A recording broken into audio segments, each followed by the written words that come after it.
Hi, friends. It's Lauren Taylor, and I'm so excited to have you back in my craft room today. I got this awesome box from scrapbook.com with Tim Holtz's release from today at the time that this gets posted. It's the Distress Mini Storage Tin, as well as a lot of distress paints that are coming back from the vault. So there are 20 paints total, and they fit perfectly in the storage tin. We have kit 1, which is the pinks, 2 is oranges, 3 is greens, 4 is cools, and 5 is neutrals. I was also gifted a few of the latest release from Stampers Anonymous with Tim Holtz. I have the tiny prints, floral trims, and bold botanical rubber stamp sets, which I thought was so lovely of scrapbook.com to send these, that I'm going to use a couple of these sets in today's video. They also sent me a new Project Grip double-sided silicone craft mat, some mint tape, and a standard size Clearly Amazing mat, which is one of my favorite pieces or tools in my craft room ever. So let me go ahead and take all of this out, and I'm going to set up the tin, and I think a really nice and easy way to use it. So again, here's all 3 sets. I'm totally enamored with this tiny print stamp set. It's so cute. And then I took out one of the little plastic inserts because I'm using this obviously for the distress paints. So I left the one with the 20 openings, and I actually stored my paints upside down. I felt that the tops actually sat better inside of the plastic insert. Plus it keeps my paint towards the bottom where it's going to open, and because there's this little clear window on the top of the tin, I can see the colors very easily. So let me go ahead and start crafting. Now, I just got this jelly plate and I've never used it. It's brand spanking new, and I am very, very, very, very new to jelly plates or gel plates. This one is from Ranger. I also have a Ranger brayer. So I'm just going to play here, and I just want you to come on this journey with me because I have never used paints on a jelly plate before. I have a teeny tiny little jelly plate that I've used some ink pads on, but I've never used distress paint. So I have no idea what I'm doing. So I'm going into this and I'm trying to channel my inner crafters who use their jelly plates a lot, like Carrie Rhodes and Allison Aikila. So I'm going to link them down below along with scrapbook.com's YouTube channel, since they so wonderfully gifted me these products. But they, to me, are the experts on jelly plates, and I am just figuring this out. So again, this is going to be a journey, and I'm learning that these paints are definitely a little runnier than I guess what I was expecting when it came to acrylic plates on the jelly plate. So as you can see, they're kind of separating. I don't know what I'm doing, but I decided to try getting a print from that tiny print stamp set. And I also have, sorry, I forgot to say, a big stash of just white cheap paper that I'm using to make these backgrounds because, again, I don't know what I'm doing. So I went and watched some videos after that first kind of weird disaster, and I noticed that a lot of the videos that from those 2 crafters that I mentioned use like a white paint base. So I have this giant like tub of white acrylic paint. I will link down something you can get similar down below from scrapbook.com. If you're going to be picking up this paint tin and you need some white paint, you could just throw it in there with your cart. But I thought, okay, let me try that again with some white paint first. And then I added more of the color. And I think part of what's going on is I think I have just too much paint. I don't know. I'm definitely going to be messaging Carrie and Allison after this for some guidance. But, I'm just playing and I'm having fun. And honestly, if you look at how this stamps right here, it turns out so pretty from the paint and that beautiful tiny print floral background. I love these. I'm so happy that these turned out so pretty being stamped in the paint. Now, the design in my paint that I'm going to pick up here didn't really come out very well. And again, I think it's because I have too much paint and I'm not letting it like sit and dry. But you know what? I love the way those little prints came out, and I'm going to be using them on a card today. So I'm going to try something else. So I'm adding some more white paint. I tried not to put as much this time. Again, using the brayer to spread any of my paint around. And this time I'm going to use some pinks and purples. So I know that I've seen a lot of crafters lay down a color first. So I'm like, okay, let me mix this pink with the white. And again, using my brayer to spread it around. And I just think I have too much paint and it's starting to separate. Also, I accidentally had my brayer upside down, but that's okay. So I rubbed all that pink paint on. I grabbed a stencil this time. This is the Scattered Hearts from scrapbook.com. And I'm grabbing another piece of paper and I'm pressing it down because I know you can pick up some of the paint like through the stencil, obviously. So I did, and it didn't do a great job. And I don't know, again, if it's just because I don't have enough paint. I'm not letting it sit and dry kind of long enough, like giving it a chance to really firm up on the jelly plate, or if it's because the stencil, the print was too small. I don't know, but I'm getting better. By the end of this little section of this video, I'm going to create a print that I absolutely love. So I tried adding some purple paint to see if it would pick up and, have some of that pink hearts with the purple. It didn't really happen. So I was like, you know what? I'm just going to add a little bit more white acrylic paint and we're just going to do some stamping again, just like I did with the green, orange, and brown colors that I used. So I grabbed another set. This is called Floral Trims, and I laid those down, and I'm doing my best not to like squish them around or slide them on the jelly plate because the paint obviously is still pretty slick. I'm just kind of pressing it, trying to get paint onto the stamp, and I'm just going to stamp it onto another piece of white paper. Everything that I'm using, I'm not throwing away. Even if the print turns out super weird or wonky or not at all what I wanted, I'm not throwing it away because I can use it as a background for something. And I can always add more ink and paint to it later on. So I stamped down those two floral images. They turned out really pretty. I love that soft purple color. And then I was picking up the rest of the paint onto this background, and you can kind of see where the stamps were. But, again, I think the stamp was very thin. The paint was still kind of wet. But it's a live and learn situation for me with this jelly plate. So then I wanted to jump into more of the cool colors since I've kind of already used everything so far, at least one paint from the the 5 different sets of 4. So now I'm moving into the cools and I'm doing some green and blue, and I thought this just totally gave Earth Day vibes, which today is Earth Day at the time of this video.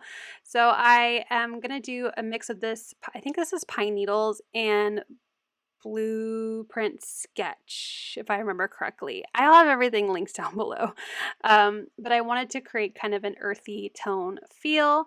I also grabbed the dashed stencil from scrapbook.com and laid that down, trying to do that heart technique again, and I got kind of a cool print through the stencil. It looks pretty cool. And then I picked up the stencil and it has paint on it, so I'm also going to end up stamping that down later. And then I also picked up what was on the jelly plate, and it's okay. I think it'll make a really pretty kind of oceany background, or maybe I can die cut it with some waves dyes. I don't know, very interesting looking, but it's fine. But here is where I'm going to make my background that I am like super, super in love with. And I feel very confident after this one that I think I did a pretty good job. So I have a layer of white acrylic paint and it's much thinner this time. I kind of let it sit and dry and a little bit. Like, it's not hard paint, but let it firm up a tiny bit. And then I just splattered on more of that green and blue, and I'm mixing it up with my brayer. I want it to be splotchy, but I want it to kind of create a pretty teal color. So once I have that all, oh, you can see how pretty is that? Once I have that on the jelly plate, I let it sit again for a little bit, and then I grab my daisy stencil and put it onto the plate. I have a piece of paper that I'm pressing on and just kind of gently trying to pick up that ink that is through the stencil. And I love it. I don't know if you saw like how excited I was that I pulled my paper into frame, but it turned out so cool, and I'm so happy that I finally got a stencil design that looks really nice. I tried to ink or stamp, I guess you could say, the ink off of the stencil, but it didn't really turn out too well, but that's okay. I let the paint sit for a little bit on the jelly plate, and then I added more white acrylic paint, and then I put my paper down and I'm pressing it in, and this is going to be what I think is my best print in this video of the daisy stencil with those cool colors. So here is my reveal. And I am so, so happy with it. I felt like this was the first print that I got that turned out how I envisioned. But you know what? I have a ton of different options here to choose from. And I am going to actually have more than this. I put them all aside. And I'm going to put together 3 cards. Now, I am going to warn you, this video is already, we're at 10 minutes here. And it's a longer video, so I'm going to do a lot of jumping. I usually try to transition nice so it's kind of appealing to the eye. But in order to save some time, I'm just going to quickly kind of walk through what I'm doing. So I have my stacked A2 rectangles or nested A2 rectangles, and I'm going to create a frame out of some green polka dot paper. This is from the Boho 6x8 paper pad. I also used a square rectangle, an A2 rectangle to cut my pretty daisy background, and I'm going to glue down my polka dot first to a top folding card base, and then I'm going to add in that daisy background. I took the Hello die from the Sunny Lane kind of matching die set, but this one's called Thank You Sentiments 3. And I die cut the shadow out of just some scrap brayer paint that I would kept, running my brayer on to clean it off. And then I die cut Hello out of some dark blue cardstock that's from the Boho Smooth cardstock paper pad. So I have, blues and greens very similar to the colors that I was trying to create with my background. I also fussy cut out 3 of the daisies from that first stencil print that I did that I was so happy with, and I'm going to layer them behind that hello sentiment. Now, I felt like this was a lot of blue on blue on blue, so I am going to grab my Sunny Lane Florals die set and some more of that green polka dotted paper that came from the Boho paper pack, and I'm going to use the other side, which is the smaller polka dotted pattern, and I'm going to cut out a bunch of just this really cute little leaf design from the Florals die set. I think I do it like 6 times, and then I'm just going to tuck in 5 of those little leaves around my flowers and my hello sentiment to add in more of that green. I just felt like it was too blue and I wanted to break up the blue color. So my hello is popped up, and then I'll glue those little leaves around my flowers and sentiment. I did have an extra little sliver of paper of my daisy background, and because it's my favorite, I didn't want to waste it, so I will trim it down to be about 1 inch by 4 1/4, and I'm going to glue that on the inside of my card, as well as 1 more of those little leaves, because I cut 6 of them and only used 5 on the front. So I'm going to glue in my little strip. It looks like it's a little bit less than 1 inch, and then I will glue down that leaf. To add a little bit more fun to the front of my card, I'm going to grab the Honeydew Gloss Pops of Color. This is a brand new color, and I'm going to add some of that lighter green around my card. Again, just trying to bring in a little bit more green with all of that blue in the background.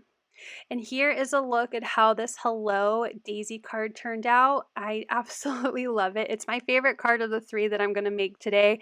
I mean, I love them all, but that one is definitely my favorite because I felt like it was my most successful gel print, and I was really proud of it.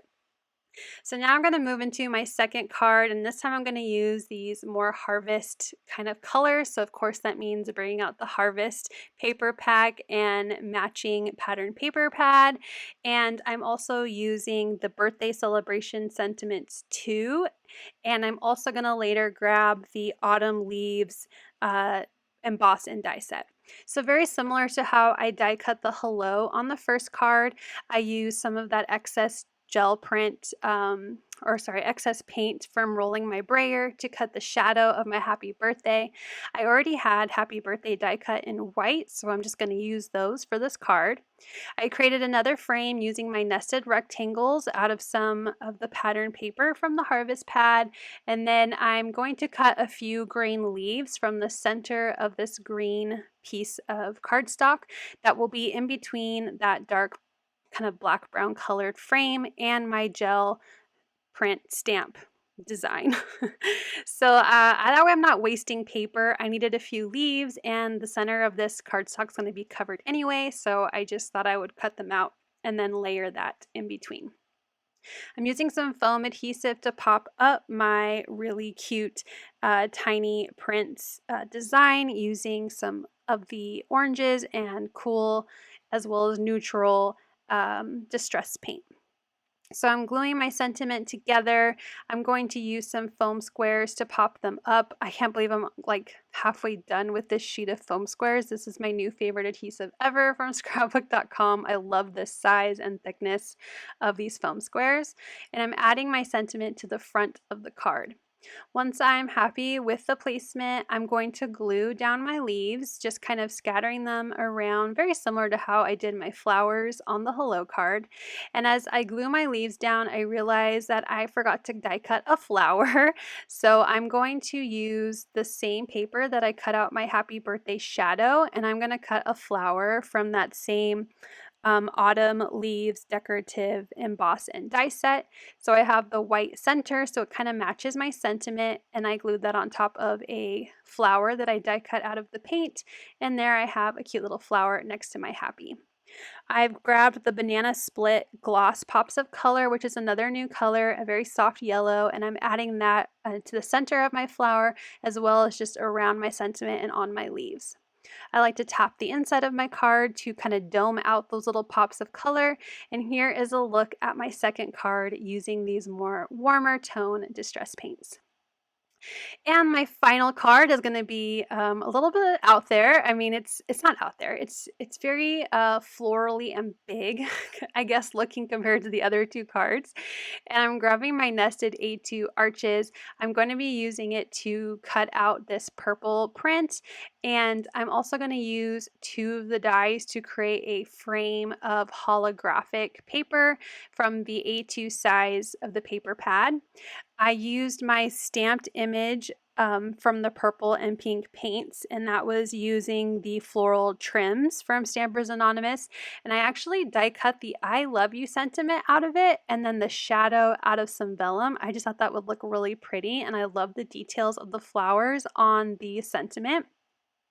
I have a top folding A2 card base, and I thought about making a shaped card, so I was going to cut it with the largest A2 arch, but I thought I would just keep it right onto a regular standard size A2 card because I'm going to add some large florals to my card, and it will kind of cover one of those top corners. After my glued down sentiment to the vellum was, pretty dry, I added some really thin foam adhesive. This is the 1/8 strips from scrapbook.com behind the letters, so that way you don't see any of the adhesive through the vellum. And I'm gluing that to the purple arch. I'm going to pop this up with some foam adhesive while I'm die cutting some florals out of some more purple paint. I keep moving my arm like you can see me making a brayer motion, but my leftover paint from the brayer.